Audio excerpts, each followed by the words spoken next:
예, 지난주까지 디모데전서 1장을 이제 모두 보게 되었는데요. 그 가운데 이 첫 본문에서는 바울이 디모데를 에베소에 머물게 한 이유가 주로 보여졌는데, 그것은 당시 유대주의 그리스도인들이 중심이 된 이 거짓 교사들이 믿음뿐만 아니라 의식적 율법을 함께 행해야 한다는 그러한 거짓 교훈을 주지 못하게 하여서 이 믿음과 구원에 집중치 못하게 하는 것을 막기 위해서, 그래서 또 바른 교훈인 복음의 목적이자 또 율법의 목적인 이 믿음과 또 사랑에서 벗어나지 못하게 하기 위한 것임을 이제 보았다면, 지난주는 이 바울의 복음 사역자 된 경위와 함께 또 디모데에게 신앙 권면을 하는 본문을 보았었습니다.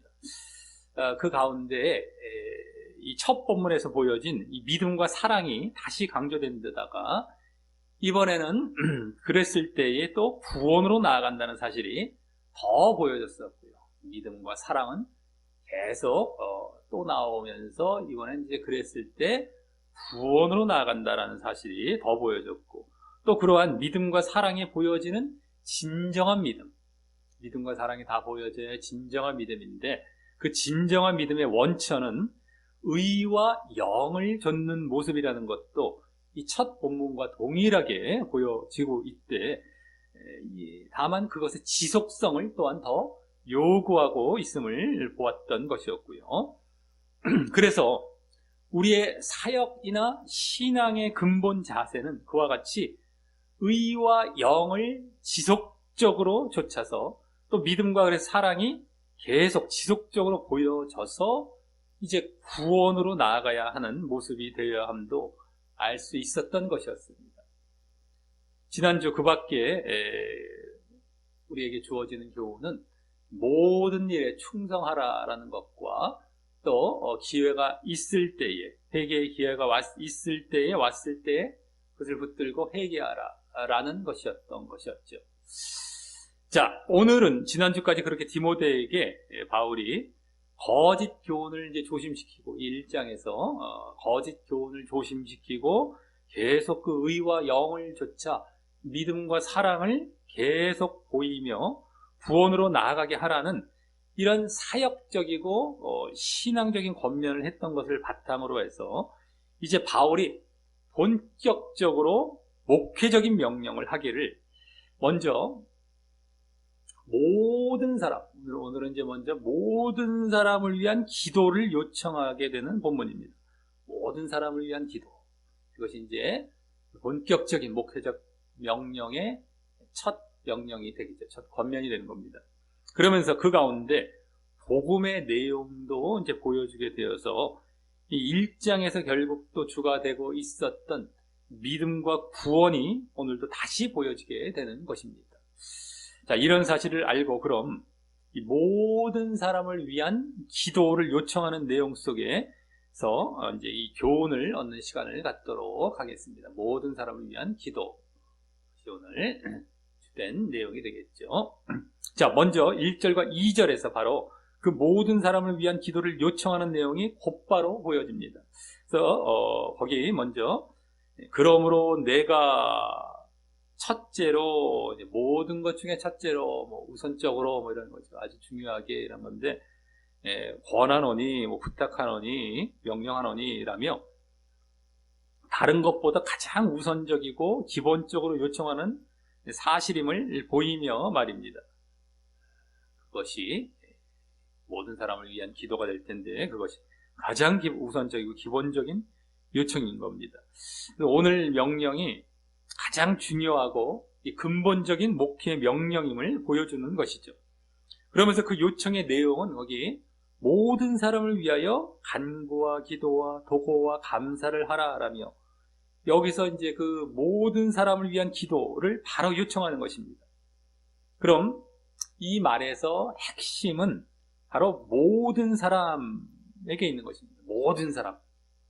그것은 1장에서 보았듯이 이 당시 거짓 교사의 대표격인 유대주의 그리스도인들이 선민의식에 빠져서 이방인들에게 믿음뿐만 아니라 율법, 특별히 의식적인 율법이죠. 겉으로 막 뭔가 이제 막 보여지게 행하는 그런 의식적인 율법을 행해야 한다고 주장했던 것을 비롯해서 이방인들에게 너희들도 유대인화 되라는 차원이죠.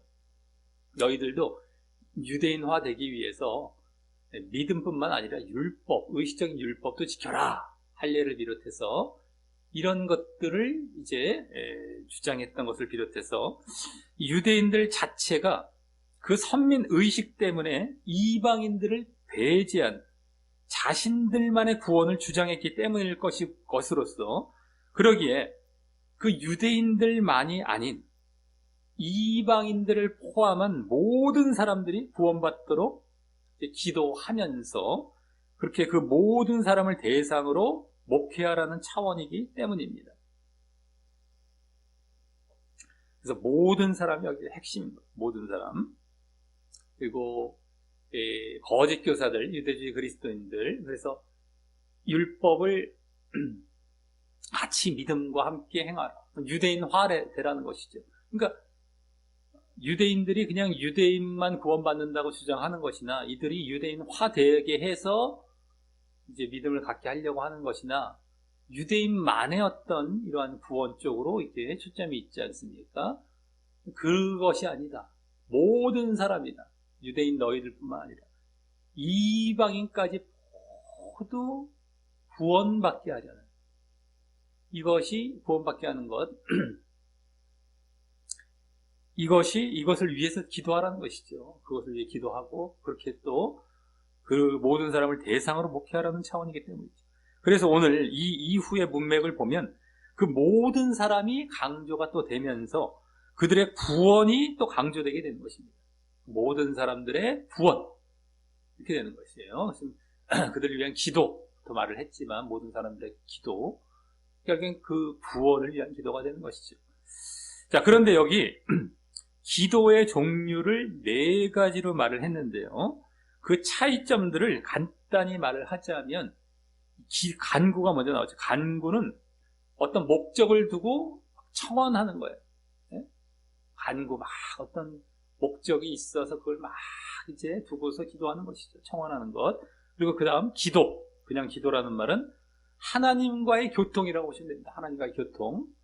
그 다음에 도고. 도고는 뭐 중보기도 이렇게 보시면 되겠고. 또 감사는 베푸신 은혜와 응답에 대한 감사죠. 어떠한 응답, 은혜에 대한 감사 자체가 되는 것입니다. 그래서 이것을 더 짧게 분류하자면 첫째와 셋째인 간구와 도고. 간구와 도고는 어떤 제목, 기도 제목이나 대상, 도고가 중보기도니까 어떤 대상이죠. 간구는 어떤 기도 제목이죠. 어떤 그 제목이나 대상을 두고 기도하는 것이고, 이 둘째와 넷째인 기도와 감사는 하나님 자체를 대상으로 기도하는 것이 되고, 하나님 자체예요. 하나님 자체. 이건 뭔가 있어요. 하나님이 아니라 하나님이 주 목적이라기보다 어떤 대상이 있어요. 첫째와 셋째, 간구와 도고는. 근데 기도와 감사는 하나님 자체를 대상으로 기도하는 것이 되고, 이러한 내용들은 지금 여기 다 나왔죠. 4가지 내용들은 흔히 우리의 기도의 요소 가운데 회개만 제외하고 모두 포함되는 것입니다. 우리가 흔히 기도에 이제 5가지 요소 정도를 말을 하죠. 찬양하고, 하나님께 찬양하고, 먼저. 그 다음에 회개하고, 감사로 또 들어가죠. 회개, 감사. 그 다음에 간구를 합니다. 또 중보를 합니다. 이렇게 이제, 하는 것으로 이렇게 보통 이루어지는데, 여기 다 나왔잖아요. 찬양, 이게 기도가 되고, 감사 나왔죠. 간구 나왔죠. 중보, 도고 나왔죠. 다 나왔지 않습니까? 회개만 빼고. 지금 여기서 뭐 죄를 갖고 기도하는 것이 아니기 때문에 회개만 제외된 것이죠.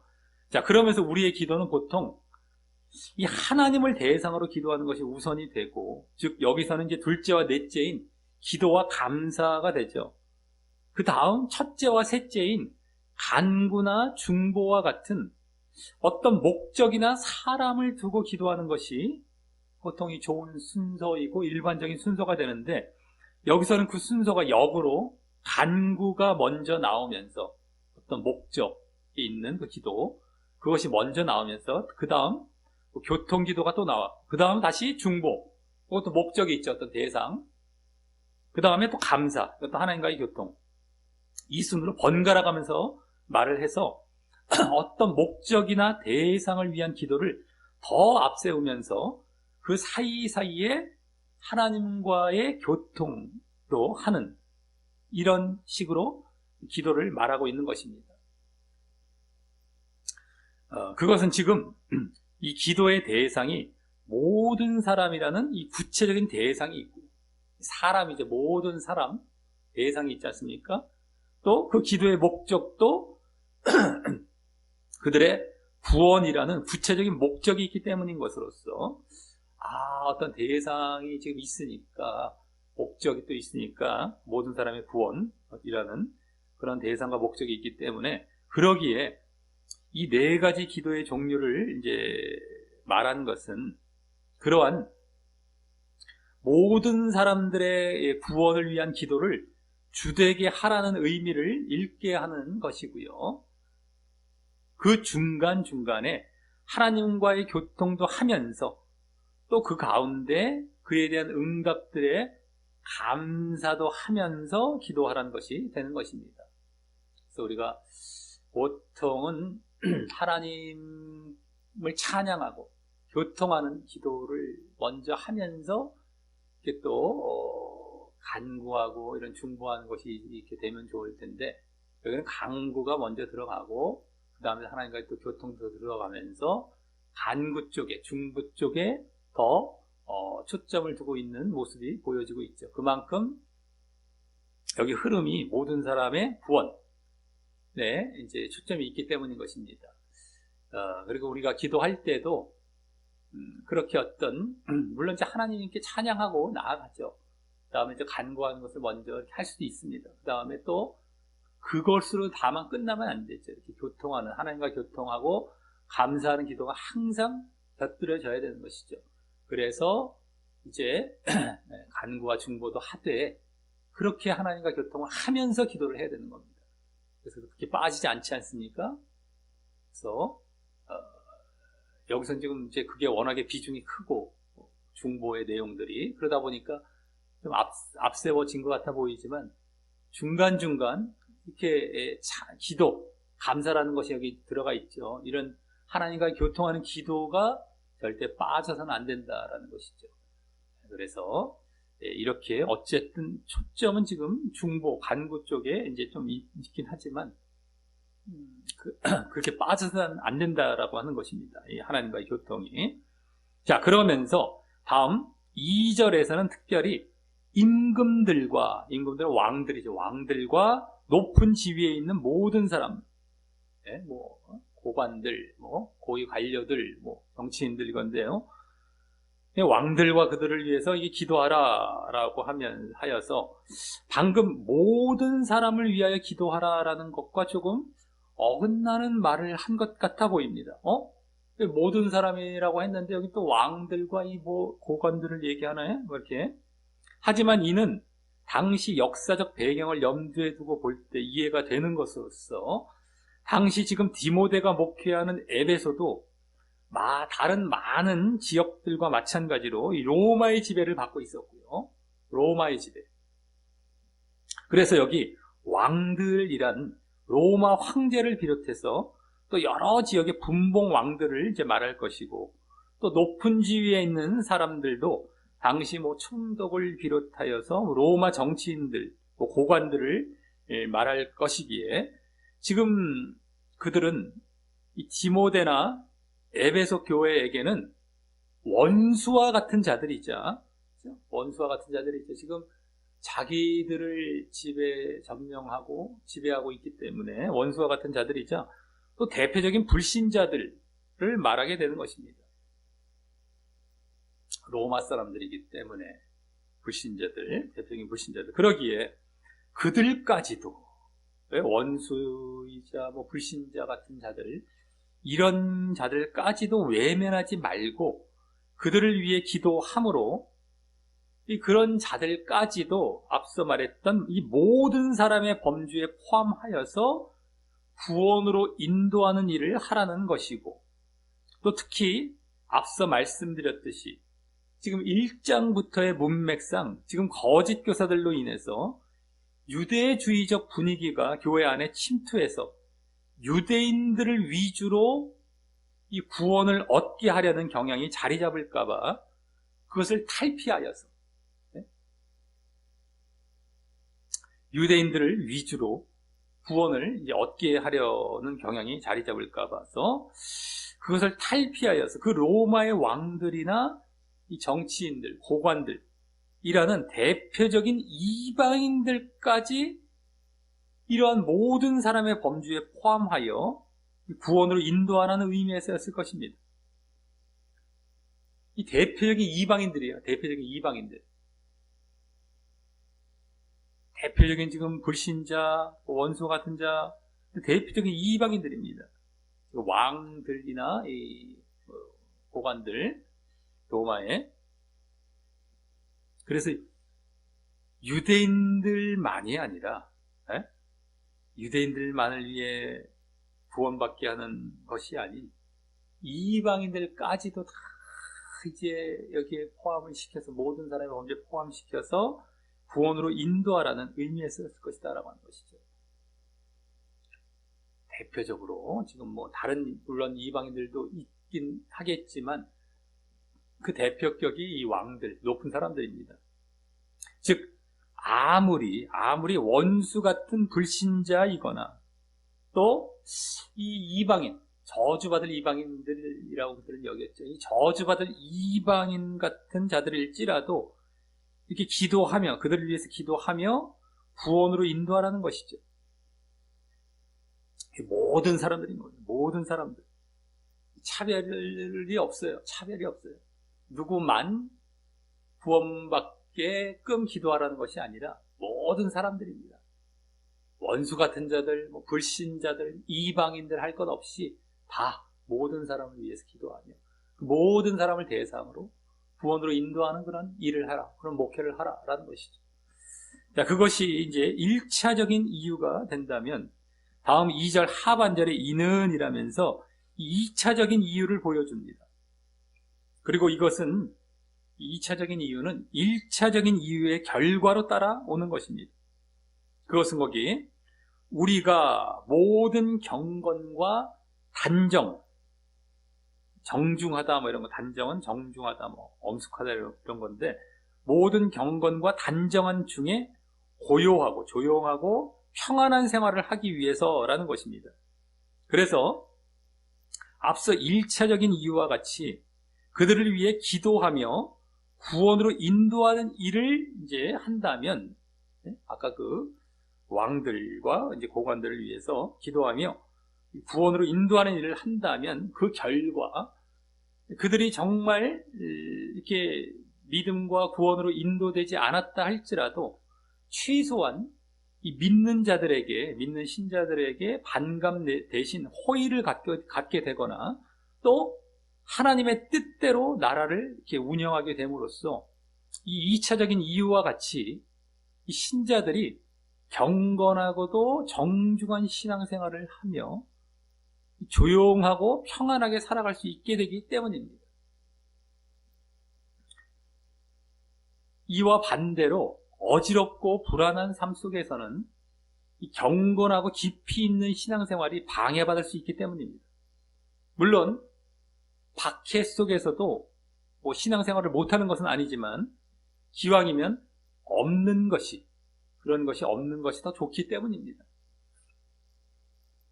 그래서 여기 지금 여러 가지 평안하고 조용하고 이렇게 이런 가운데에 삶을 살고 경건하고 단정한 또 신앙생활을 하기 위해서다라고 얘기를 했지만, 그것이 원래는 더 주된 목적처럼 보여질 수 있지 않습니까? 이들을 위해 기도하라고 했을 때 임금들.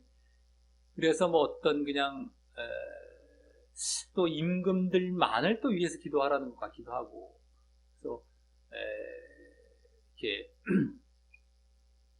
나라와 민족을 위해서 기도하라, 뭐 왕들, 정치인들을 위해서 기도하라, 이러이러한 것들을 위해서라고 우리가 그냥 액면 그대로 그것만 보기 쉬울 수가 있는데, 그 이전에 그 지금 여기서의 왕들이나 정치인들, 이들은 당시 역사적으로는 이방인들의 대표가 되는 겁니다. 이방인들. 그러니까 모든 사람들의 범주에서 유대인들만이 아니라 그 반대편의 이방인들을 대표하는 시대고요.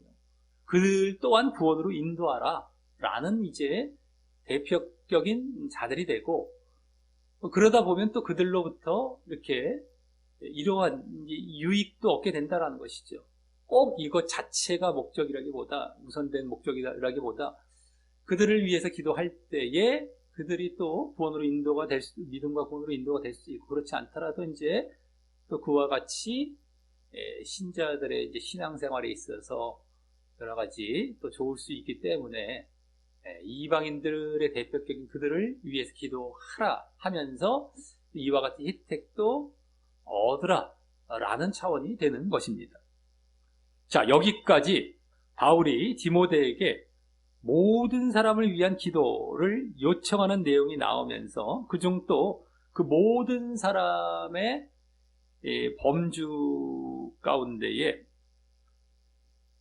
이제 포함되는 불신자, 특별히 이제 모든 사람의 범주에 이제 여기서 또 특별히 집어넣고 있었던 불신자나 이방인의 대표적인 왕과 고관들을 위해 기도하라라고 하며, 그랬을 때에 이 신앙적인 삶에 도움이 될 것임을 이제 말을 했다면, 다음 3절과 4절에서는 3절 맨 앞에 왜냐하면이란 말이 생략이 되어서 그렇게 모든 사람을 위해 기도하라고 했던 이유를 말을 하며, 이제 그들의 구원 때문임이 여기서 직접 보여지게 됩니다.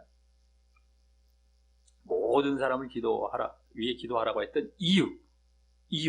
근데 그것이 아까 이미 이제 짐작을 했던 것이고, 뭐 그거 당연할 것이기 때문에 우리가 짐작을 해서 그 구원 때문인 것임을 아까 이미 알면서 보았었지만, 여기서는 이제 직접적으로 왜 이렇게 모든 사람을 위해 기도하라고 했는가? 바로 그들의 구원 때문임이 직접 보여지게 되는 겁니다.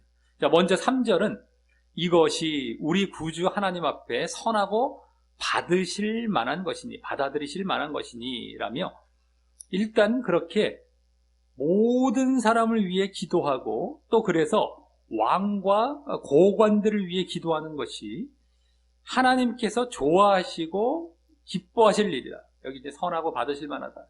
이게 바로 겁니다. 이 좋아하고 기뻐하실 일이라고 합니다. 그리고 이때 하나님을 우리 구주, 우리 구속자, 구원자라는 말로 수식하고 있는데, 이 말은 지난 1장 1절, 첫 절이죠. 디모데전서 첫 절 이후 다시 이렇게 하나님을 수식하고 있는 그런 말인 것이고요. 그때와 같이 1장 1절 때와 같이 여기서도 하나님께서 구원자 되신다며 구원을 강조하여 말하고 있는 것입니다. 그래서 여기서 하나님께서 좋아하시고 기뻐하심이 바로 구원과 관련해서 이미 엿보이고 있는 것이죠. 우리 구주 하나님 앞에 하나님께서 좋아하시고 기뻐하실 만하다 했는데, 그것이 어떤 차원에서 기뻐하시냐면 구원과 관련해서 그렇게 기뻐하시는 것임이 바로 엿보여지는 것입니다. 그래서 다음 4절에서는 그것이 직접 드러나게 이 3절에 하나님이란 말을 관계대명사로 이제 받아서 말을 하기를, 여기서는 지금 하나님 이렇게 3절에 나왔던 하나님이란 말이 여기 이제 그대로 관계되면서 받아서 하나님, 지금 우리는 번역을 했지만 원래는 대명사입니다만 어쨌든 그렇게 그걸 받아서 말을 하는 거예요. 하나님은, 그러니까 3절과 계속 이어지는 절이죠, 이게 4절이. 근데 어쨌든 하나님은 모든 사람이 구원을 받으며 진리를 아는 데 이르기를, 아는다라는 것은 인식한다, 뭐 식별한다 이런 겁니다. 분별한다. 그런데 이르기를 원하시느니라, 기뻐하시느니라 라며 이제 드디어 구원이란 말이 직접 등장합니다. 구원을 받는 구원 직접 등장하죠. 자, 이 구절이 오늘 가장 핵심이 될 것이고 말입니다. 그래서 앞서 3절까지에서의 모든 사람을 위한 기도를 하나님께서 좋아하시고 기뻐하시는 것은 바로 모든 사람의 구원 때문임이 이제 보여지는 것입니다. 여기 직접 왜 모든 사람을 위한 기도를 하나님께서 좋아하시고 기뻐하시는지 바로 모든 사람의 구원 때문. 아까 구원자, 구주, 우리 구주라는 말에서도 엿보여졌지만 이제 완전히 직접 보여진 것이죠. 여기서도 그것을 또 원하신다, 기뻐하신다 이 말이거든요. 라고 이제 하면서 말이죠. 그리고 이때 그 구원뿐만 아니라 진리를 아는데 이르기를 또 원하신다, 기뻐하신다라고 했는데요. 아는 것, 진리를 아는 것. 진리를 안다라는 것은 인식한다. 제대로 보셔야 됩니다, 말씀. 진리를 안다라는 것은 인식한다, 식별한다라고 아까 말씀을 드렸죠. 분별하는 것. 그것도 거기 이르기도 원하신다라고 했는데 여기 이제 진리란 것을 뭐예요? 진리를 식별하는 것을 원하는 것을 볼 때, 이렇게 분별하고 식별하는 것을 원하는 것을 볼 때에, 원하시는 것을 볼 때에 이 거짓 교훈에서 이렇게 분별해야 할 바른 교훈이 되는 것이죠. 이 진리라는 것은. 진리라는 것은 안다라는 말이 분별하고 식별한단 말이죠. 이란 말이죠. 그렇기 때문에 진리를 분별해낸다는 것이에요. 그렇기 때문에 어떤 그렇지 않은 이 거짓 교훈이 있다라는 전제 가운데 거기서 분별해낸다는 것이기 때문에 이 진리라는 건 뭐예요? 거짓 교훈에서 분별해야 할 바른 교훈이 되는 것이죠. 바른 교훈. 이 진리가 바른 교훈. 거짓 교훈에서 분별해야 할 바른 교훈. 그러기에 그것은 또 지지난 본문에서 보았듯이 1장 10절 11절이 되겠는데요. 이 복음도 결국 되는 것입니다. 복음. 바른 교훈이 복음으로 보여지고 있었죠.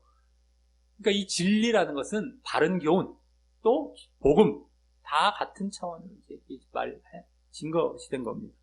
그러기에 이는 이 복음을 제대로 알므로, 복음을 잘 분별해서 제대로 알므로 그와 같은 구원에 이르기를 원한다라는 뜻이 되는 것입니다.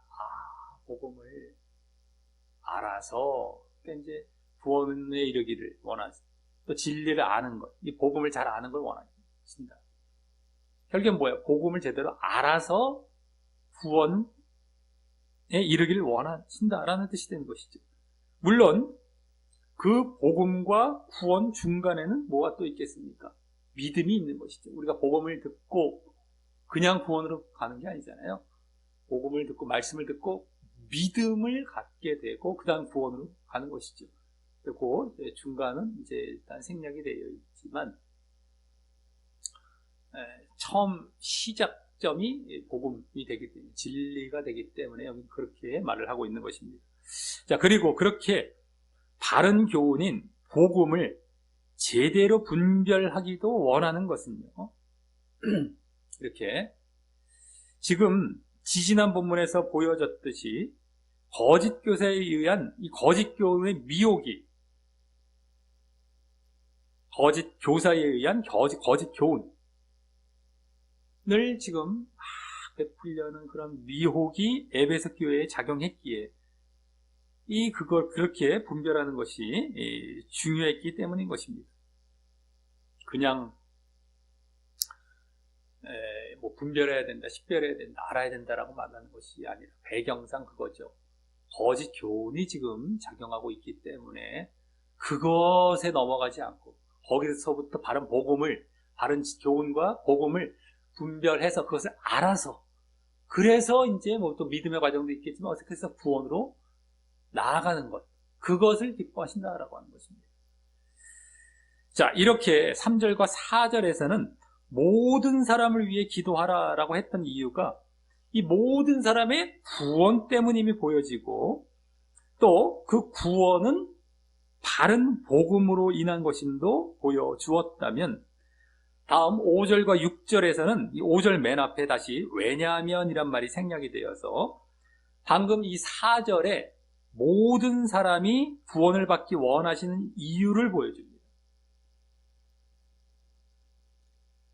이 4절에서 말했던 모든 사람이 구원을 받기 원하시는 그 이유. 그러니까 이제 유대인들만이 아니라 모든 사람이라는 것은 결국 유대인들만이 아니라라는 것입니다. 유대인들만이 아니라 모든 사람이 구원을 받기 원하시는 이유를 이제 여기 4절에서 아까 이제 5절과 6절에서 보여주게 됩니다. 그러면서 또 진리인 이 바른 복음을 분별함으로 그렇게 이제 구원으로 나아가기에 이 가운데 이제 바른 복음에 대해서도 보여주게 되는 것입니다.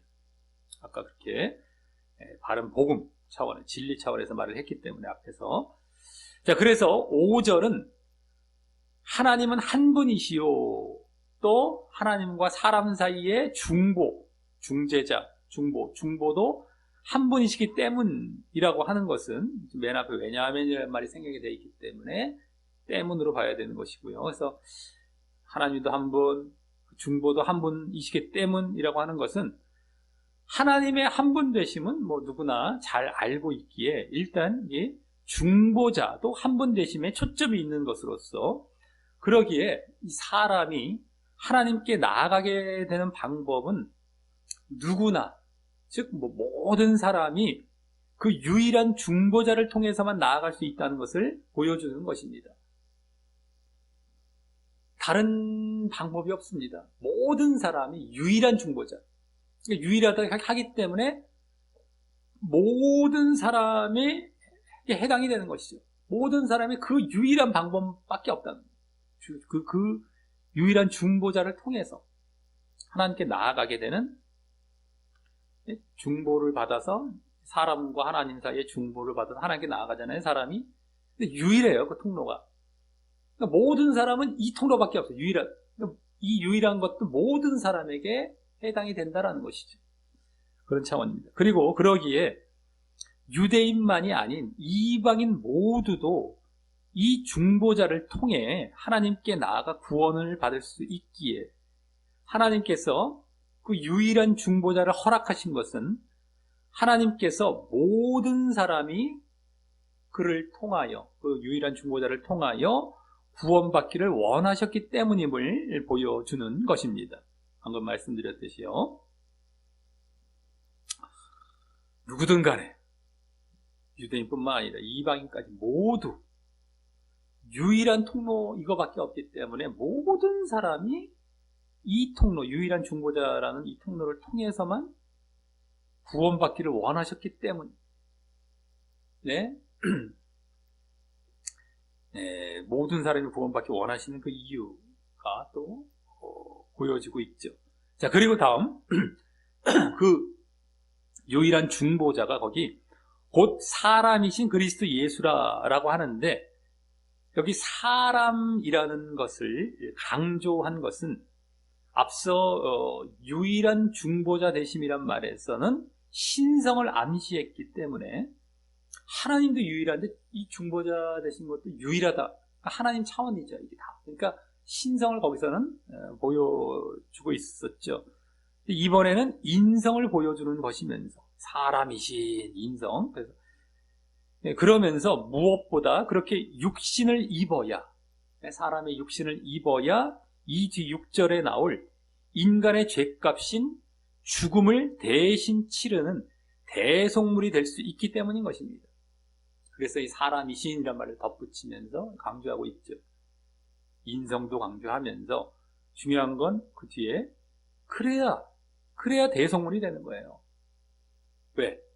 인간을 위해 대신 죽으셔서 죄값을 치러야 되기 때문에.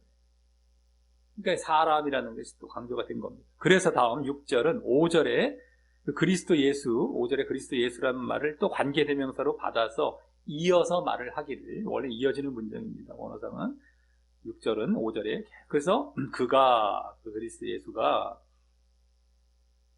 모든 사람을 위하여 자기를 속전으로 주셨으니, 속전이란 말은 이제 대속물, 우리가 이제 알기 쉬운 말, 좋은 말로 이제 대속물이 됩니다. 원래 속전, 대속물로 자기를 주셨으니 모든 사람을 위하여 라고 하고 있는 것입니다.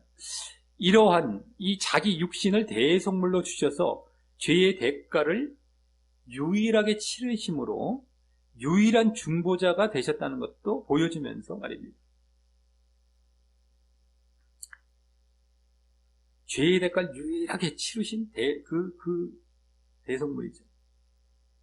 그래서 유일한 중보자가 되셨다라는 것도 또 여기 보여주고 있으면서, 자, 그리고 이때 모든 사람이란 말이 앞서 1절과 4절에 이어 다시 나오고 있으면서 오늘 핵심 단어가 됨도 알게 하고 있고요.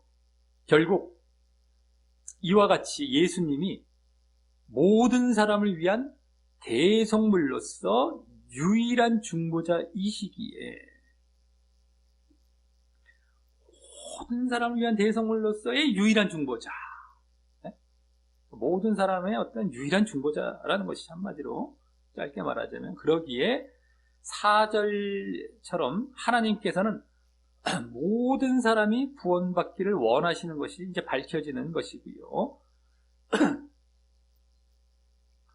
예수님이 그 대속의 죽으심을 죽으신 대속물이 되신 것은 누구누구만을 위한 것이 아닙니다. 유대인들만을 위한 것이 아닙니다. 어떤 특정 대상들만을 위한 것이 아닙니다. 모든 사람을 위해서 그렇게 이제 대속물이 되시고 중보자가 되셨기에 모든 사람이 그렇게 구원받기를 원하셨기 때문에 그런 거죠. 모든 사람을 위한 대속물을 주신 것입니다. 그래서 아까 4절처럼 하나님께서는 모든 사람이 구원받기를 원하시는 것이 이제 그 이유가 밝혀지는 것이고요. 또 그러기에 1절처럼, 그 앞에 또 나왔던 1절처럼 모든 사람을 위해 기도하라라고 했던 것이 되는 겁니다.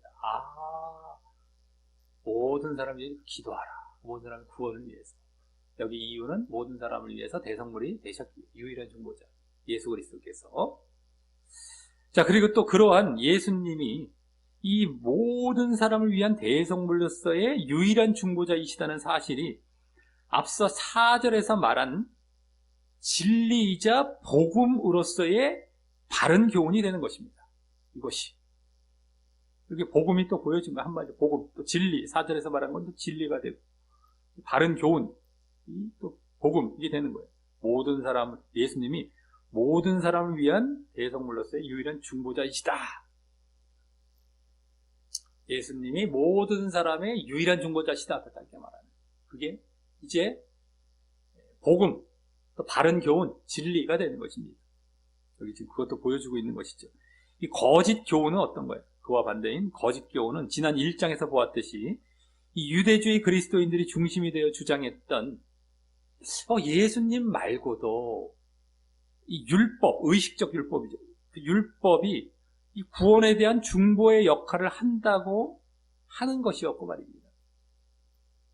그러니까 구원받기 위해서, 하나님께 나아가기 위해서는 예수님만으로 만족이 안 되고, 이 유대주의 그리스도인들은 그 믿음과 함께 율법, 의식적 율법도 지켜야 한다.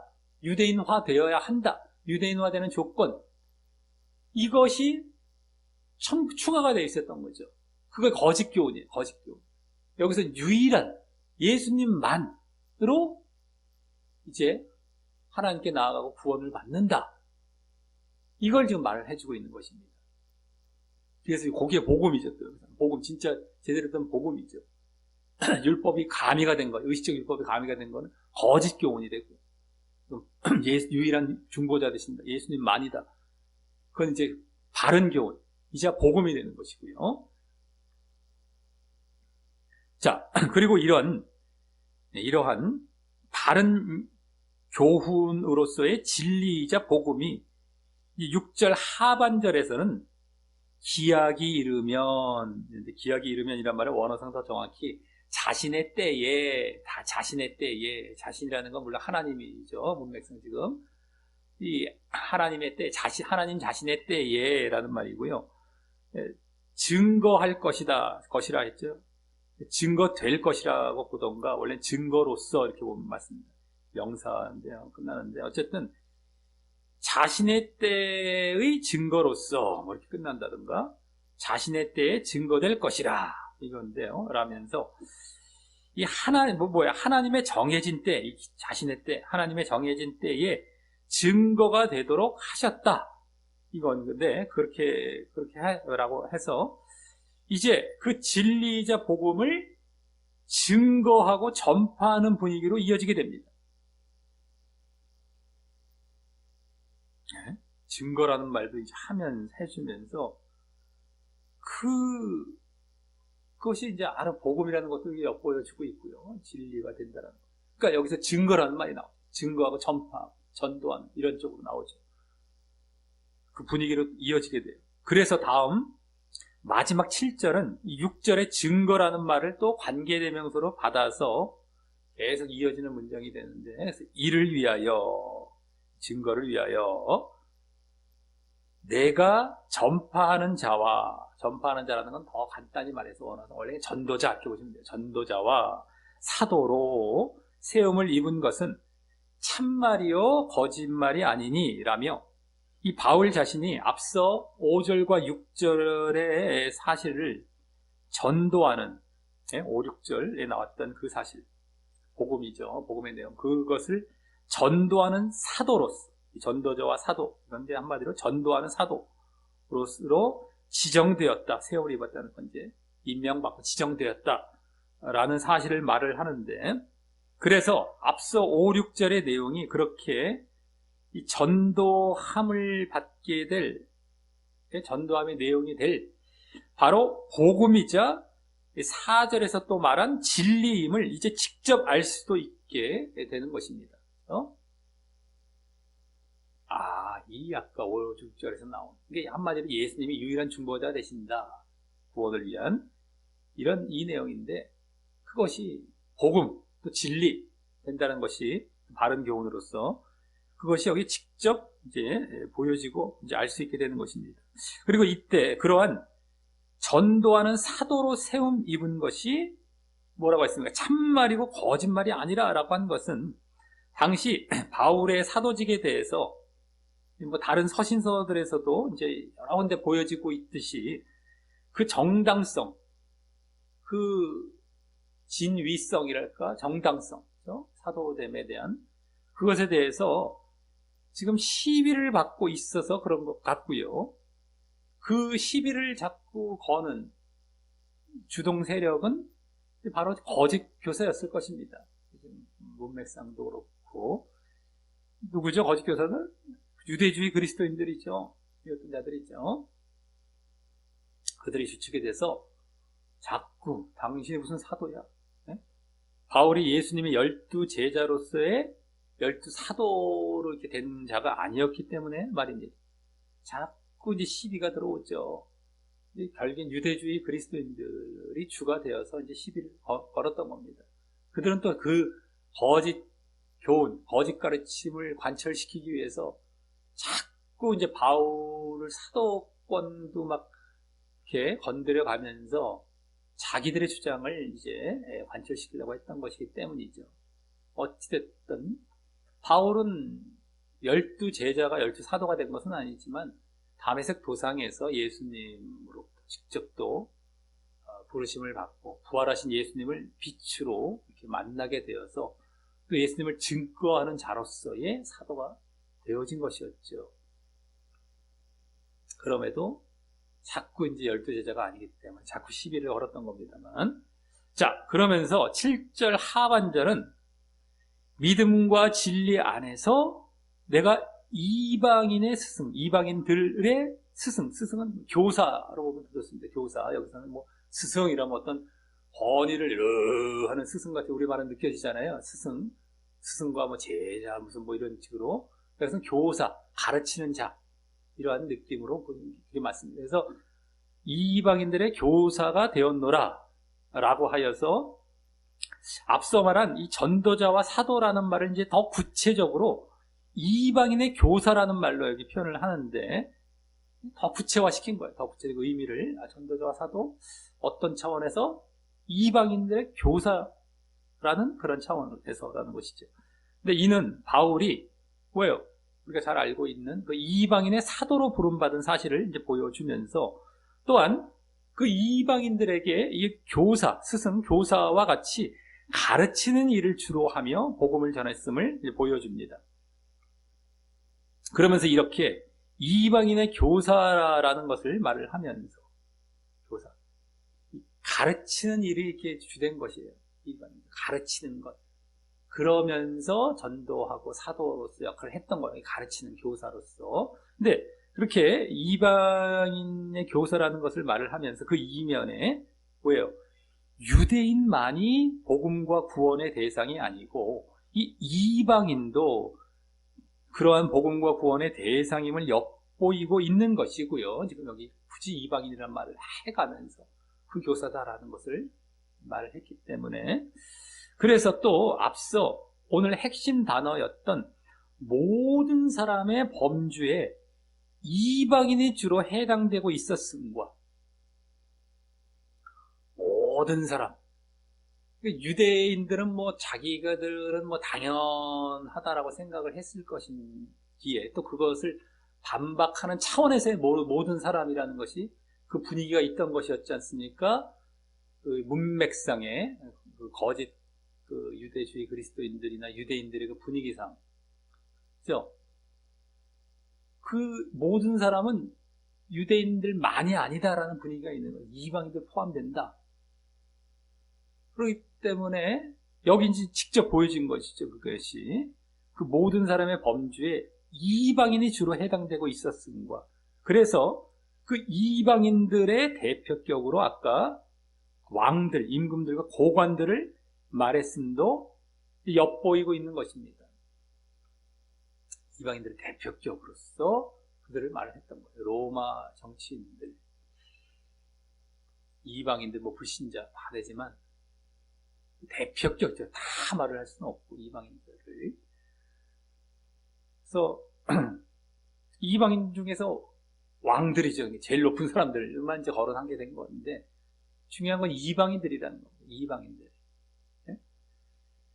그래서 여기 이방인의 스승되었다, 교사되었다라는 말 속에서도 그 이방인 쪽을 더 강조해서 보여주고 있는 것입니다. 그리고 또 그 이방인의 교사가 여기 믿음과 진리 안에서 되었다라고 했는데, 그것은 일단 여기 진리라는 말은 앞서 4절에 또 나왔었죠. 그 말은 뭐예요? 또 복음을 나타내었었잖아요.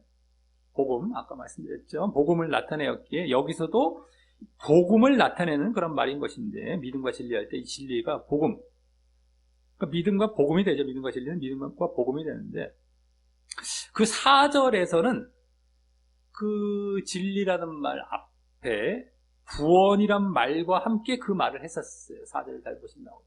구원과 진리, 구원과 복음, 이렇게 말을 한 거죠. 4절에서는. 여기서는 믿음이란 말과 함께 진리, 믿음과 복음이죠. 그래서 믿음과 진리가 믿음과 복음 말을 하고 있는 것이며, 이렇게 그 말을. 그리고 4절에 그 구원과 복음, 구원과 진리, 구원과 복음 사이에 믿음이 있었다, 믿음이 있는 것이다, 과정상 그걸 말씀드렸었는데, 그것을 여기서는 이제 다시 복음이란 말도 하며, 진리란 말로 이제 복음이란 말도 다시 꺼내며 믿음을 표현해주고 있는 것이고요. 믿음이 여기 등장했어요. 다시. 믿음과 복음, 아까 구원과 복음. 그래서 오늘도 복음의 핵심 내용인 믿음과 구원 모두를 보이고 있는 것이며, 믿음, 아까는 구원 나왔고 여기는 믿음 나왔어요. 그 딱 배경이 된 건 둘 다 복음이고요. 모두 보이고 있어요. 또 1장에서도 계속 믿음과 구원은 배경이 되었던 건데 여기 또 보이고 있고, 다만 지금 7절은 지금 사역의 차원에서 말을 하고 있기 때문에, 사역 차원. 바울의 사역적으로 넘어왔잖아요. 7절은 사역적인 그런 언급으로. 그렇기 때문에 그 사역은 여기 이제 복음을 전하여, 진리, 복음을 전하여 믿음을 주는 일이 주된 것이기에 구원까지는 자기의 소관은 아니잖아요. 복음 주고 그래서 믿게 하는 것이죠. 복음을 전하여 믿음을 주는 일이 주된 것이기에 이와 같이 믿음과 복음을 말하고 있다고 할 수 있는 것입니다. 그 안에서, 믿음과 복음 안에서 이방인들의 교사, 믿음과 복음, 진리라는 것을 내가 이렇게 전하는 자로서의 이방인의 교사, 이 말이거든요. 사실 안에서란 말이 그런 거예요. 사실 여기서 지금. 근데 그걸 그래서 이렇게 말을 하고 있었던 겁니다. 그래서 우리의 사역도 뭐예요? 결국 뭐일까요? 복음과 믿음, 믿음과 복음을 전하고 가르치는 것이 주가 되어야 함도 보여주면서 말입니다. 우리가 다른 거 없어요. 늘상 우리가 이게 지금 성경을 이제 쭉 보면서 늘상 우리가 계속 접해왔지 않습니까? 다른 것 하지 않고 복음을 계속 전하는 것. 그래서 결국 뭘 갖게 해요? 믿음을 갖게 하는데 그 믿음도 어떤 믿음이다? 대충 믿음이 아니라 제대로 된 믿음을 갖게 하는 것에 온통 이 신약 성경들이 다 초점이 있는 것입니다. 그런데 지금 예정론을 비롯한 거짓 가르침들 때문에 그걸 다 죽여놨잖아요. 복음과 믿음 끝.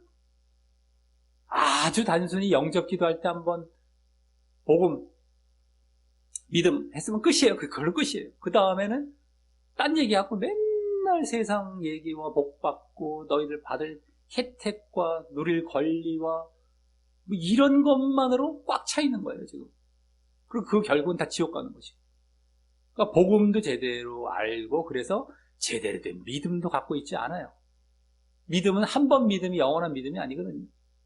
계속해서 그러니까 제대로 된 믿음 안에 먼저 들어가고 그걸 또 계속 유지해 가고 하는 것이 성경에서 계속 우리에게 가르쳐지고 요구되고 있는데 그걸 다 죽여놓고 자꾸 딴 거에 집중하고 사역을 다른 것 쪽으로 가는 거예요, 결국에는.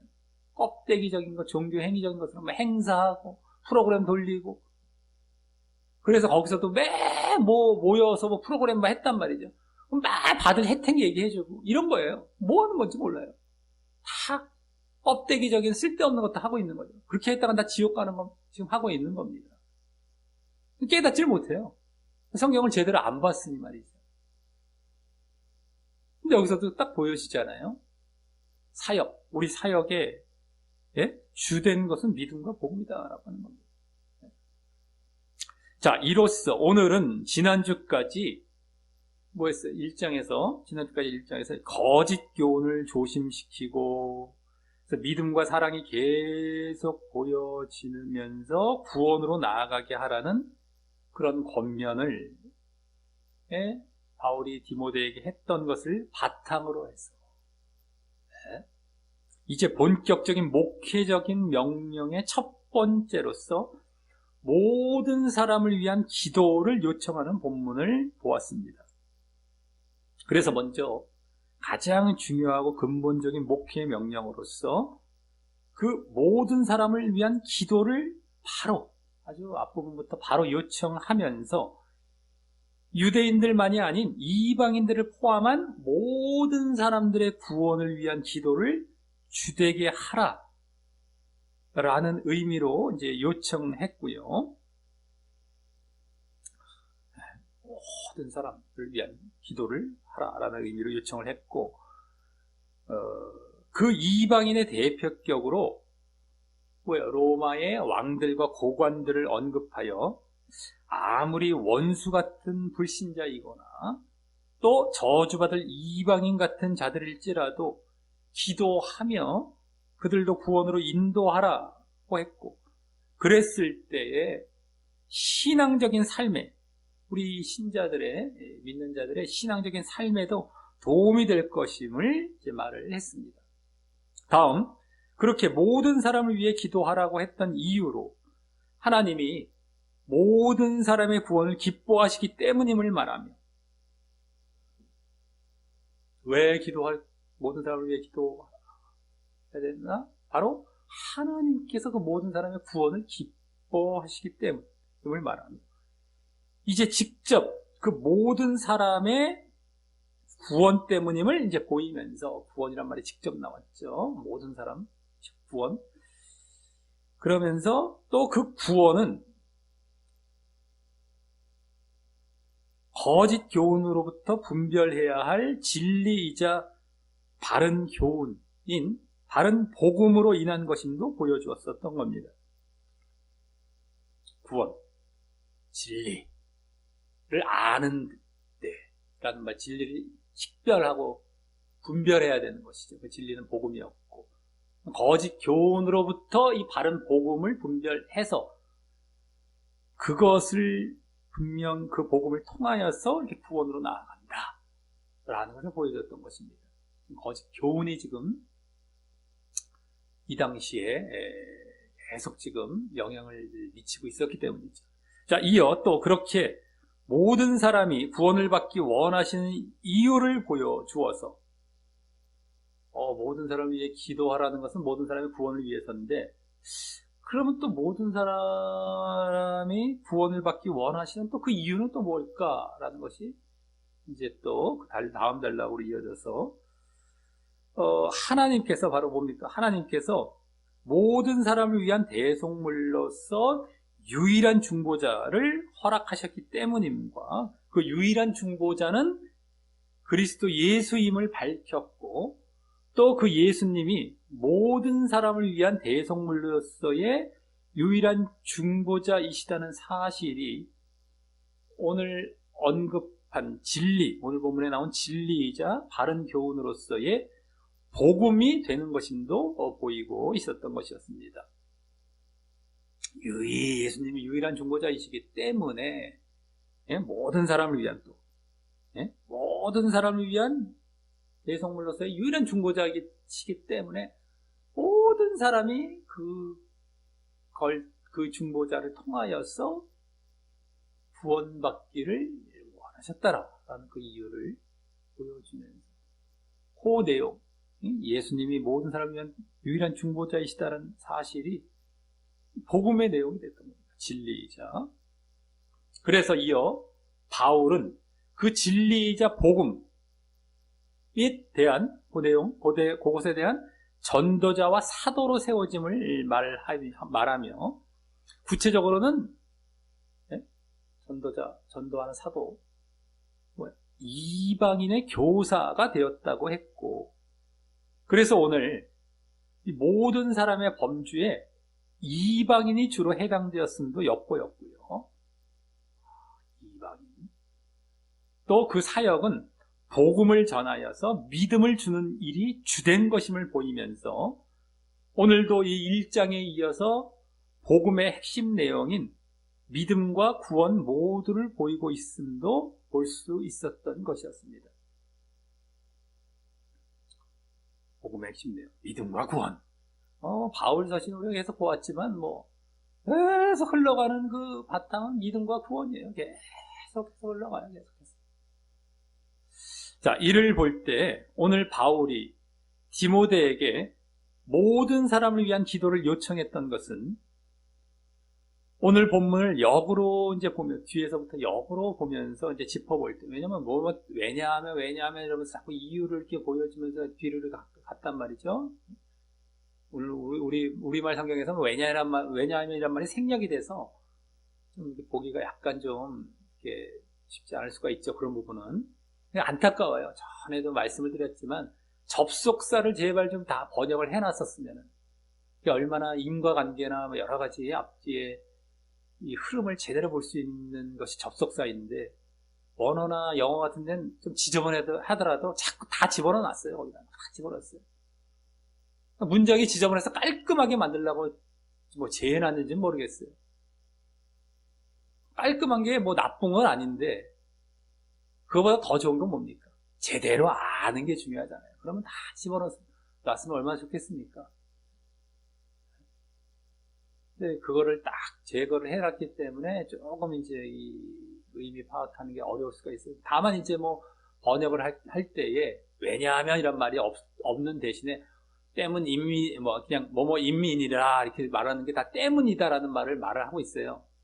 그 당시에 이제 말투로서는 그것도 이제 우리가 요새 사람들은 분별해내기 쉽지 않고 하다 보니까 이제 그런데 어쨌든 간에 이 역으로 그렇기 때문에 이제 이유를 말하면서 이렇게 갔기 때문에 역으로 이제 짚어볼 때에 오늘 본문은 바울이 이방인의 교사로서 믿음을 주어 구원을 얻게 하는 진리자 복음의 내용인 뒤에 보면 다양한 게 그거잖아요. 이방인의 교사로서 믿음을 주어 구원을 얻게 했다라는데 그거부터 좀 역으로 보는 거예요. 그거 얻게 하는 바로 뭐예요? 진리이자 복음의 내용인 예수님이 모든 사람을 위한 대속물로서의 유일한 중보자이시다는 사실 때문에 한마디로 예수님이 모든 사람을 위한 중보자, 유일한 중보자 이런 이 사실 때문에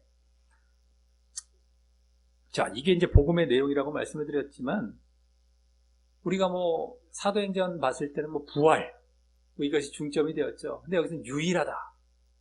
예수님이 유일한 중보자 되신다. 여기 요 상황 때문에 또 그게 초점이 된 거죠.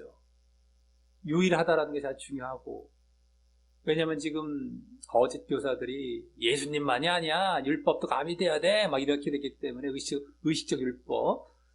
여기서의 복음의 초점은 어디에 이제 두게 되는 겁니까? 유일한 중보자.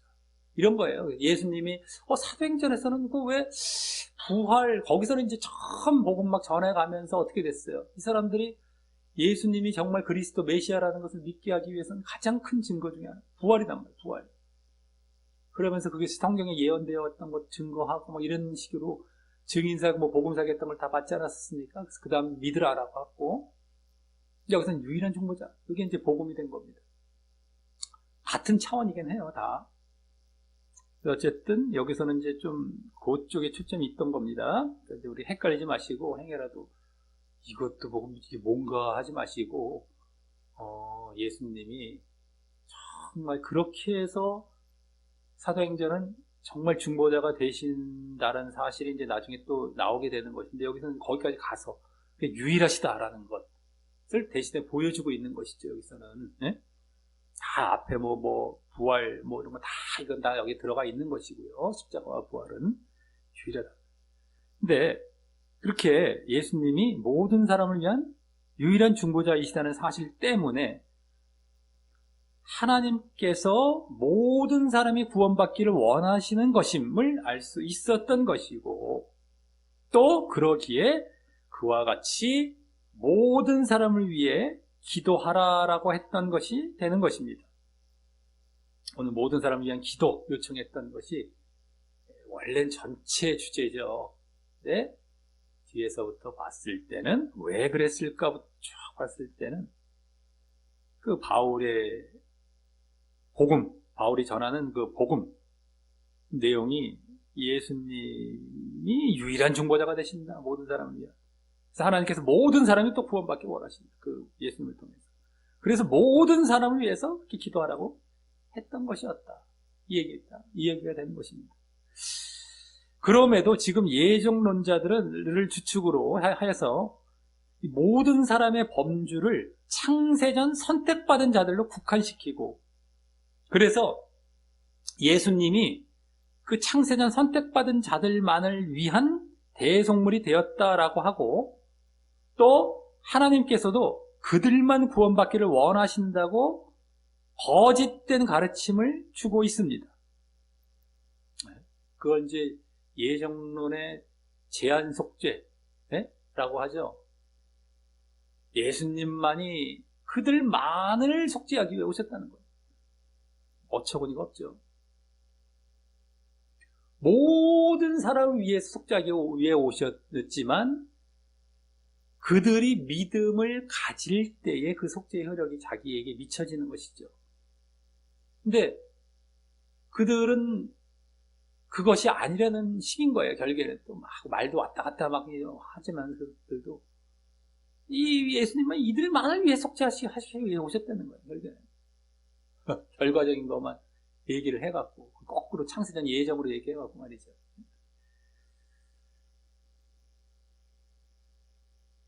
자, 마치 오늘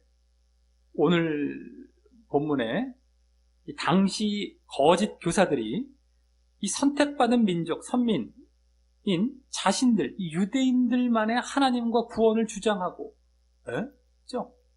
유대인들만의 하나님이야, 그래서 우리들만의 구원이야, 이걸 주장하고, 또 그래서 이 이방인들에게 예수님에 대한 믿음 외에 그들이 유대인화 되도록 의식적 율법을 같이 행할 것을 강요했던 것과 하는 것과 닮아 있습니다. 이 당시에도 우리들만의 구원, 우리들만의 하나님, 우리들만의 예수님의 속죄.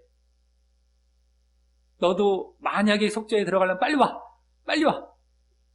유대인처럼 너희들 그럼 돼. 할례 행하고 의식적 율법 행하면서 같이.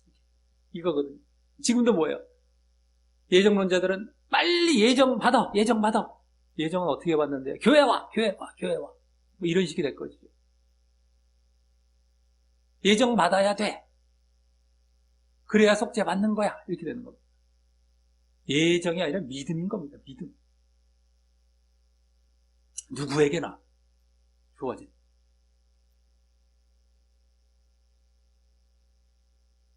하지만 오늘 본문에서 분명히 보여주고 있듯이 예수님 외에 그 누구나 그 무엇도 모든 사람을 위한 대속물로서의 중보자가 될 수 없는 것이고 어떤 것이든 그러기에 또한 하나님께서 그 예수님만을 통해서만의 방법으로서 즉 복음을 듣고 예수님을 믿음으로써 모든 사람이 구원받기를 원하시는 것입니다. 다른 것이 필요 없어요. 뭐 유대인들만의 구원도 아니고 그래서 율법이 필요한 것도 아니고 의식적 율법, 예정된 자들만의 어떤 구원도 아니고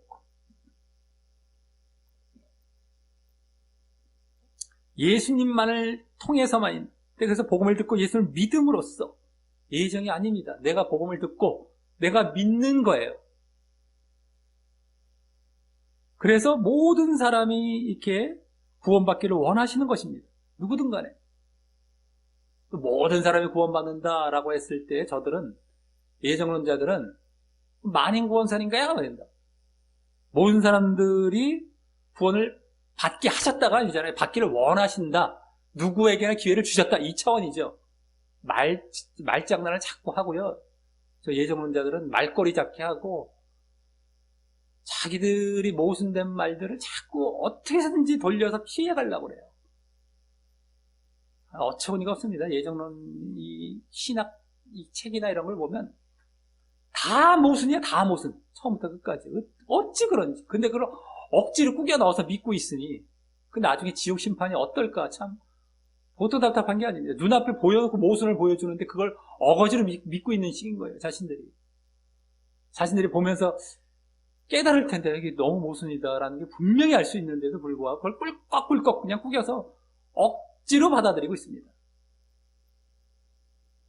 그 교리를 관철시키고 칼빈을 완전히 자신들의 하나님보다 더 높여놓고 그 교리를 관철시키기 위해서 말이죠. 어처구니가 없어요.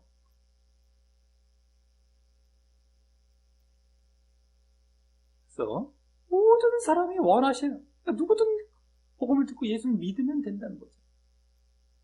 모든 사람을 구원하신다는, 다 무조건 하신다는 게 아니라 누구에게나 기회가 주어져 있다는 거야. 근데 예정론자들은 아니야. 아무리 했더니 나한테 예정된 거라서 끝난 거야. 이렇게 얘기를 해버리니까. 네? 모든 사람이 아니라 그러고. 제한되어 있어. 이들만을 위한 거야. 이렇게. 그럼 예수님이 도대체 만왕의 왕 만주의주가 될 수 없다라고 말씀드렸죠. 그리고 나중에 예정 안 된 사람들은 어떻게 심판을 합니까? 심판 때에서 그들이 아니 하나님 억울합니다. 이거 말이 안 되잖아요. 이거 따져도 할 말이 없어요. 이건 예정이라는 것은 하나님이 할 말이 없는 거예요. 이런 말도 안 되는 그런 얘기들을 하고 있고 말이죠. 자, 물론 이제 그때의 믿음, 예수님 믿는 것으로 이제 구원받게 되는 쪽으로 나아갈 때에 그때 이 믿음은 1장에서 보여졌듯이 계속 어떤 믿음입니까? 여기서 뭐 구체적으로 계속 언급하고 있지 않죠. 1장에서 다 보여졌기 때문에. 근데 여기서도 마찬가지인 거죠. 그 믿음은 어떤 믿음입니까? 계속 의와 영을 좇아서 계속 지속적으로 믿음과 사랑이 보여지는 이러한 진정한 믿음이어야 하는 것이고 말입니다. 그런데 당연한 것이죠. 1장에서 보여졌기 때문에 그 믿음은. 자, 그래서 우리 모두 예수님만이 모든 사람을 위한 유일한 중보자 되심과 그러기에 하나님께서 모든 사람이 예수님만을 통해 구원받기를 원하심을 알고 내가 사역자의 자리에서는 차별 없이 모든 사람의 구원을 위한 기도를 하시고요. 내가 사역자의 자리에 있다. 목회자나 사역자의 자리에 있다면 차별 없이 어떤 차별 예정된 거 아무도 없습니다. 예정된 사람은 한 명도 없어요. 창세에서 구원받기로 선택된 사람은 다 이후에 자기의 믿음으로 그 구원에 들어가고 선택에 들어간다. 부르심에 부르심을 받아 택함에 들어가는 것이지. 예? 딱 택해져서 이렇게 되는 게 아닙니다. 다 자기의 결정으로 들어가는 거예요. 그래서 모든 사람이 사역자의 자리에서는 차별 없이 모든 사람의 구원을 위한 그 기도를 하시고 또 내가 신앙자의 자리에 있다면 늘 진정한 믿음을 보이심으로 믿어야 되는 것이죠. 누구든 간에 믿어서 글로 들어가는 것이었기 때문에 모든 사람이 구원받는 그 범주 안에 나도 들어가는 거예요. 믿는 것으로 내가 믿음으로써 오늘도 그것을 요구하는 시기 됐죠. 여기 사역자로서 모든 사람을 위해 기도를 하라고 했지만 그들이 결국 믿고 구원받으라는 것이 다 나왔잖아요. 또 사역적인 차원에서 나왔지만 믿음입니다. 또 진정한 믿음이죠. 아까 말씀드렸던 의와 영을 좇아서 믿음과 사랑이 보여지는 이러한 진정한 믿음 보임으로써 결국 다른 사람도 구원으로 인도를 하고 내가 그런 사역을 하면서 기도도 하면서 구원으로 복음을 전해서 이렇게 또 구원으로 인도도 하고 다른 사람도 또 내 자신도 구원으로 날마다 나아가는 믿음을 진정한 믿음을 계속 보여서 지속적으로 그런 자가 되시기를 예수님의 이름으로 간절히 축원합니다.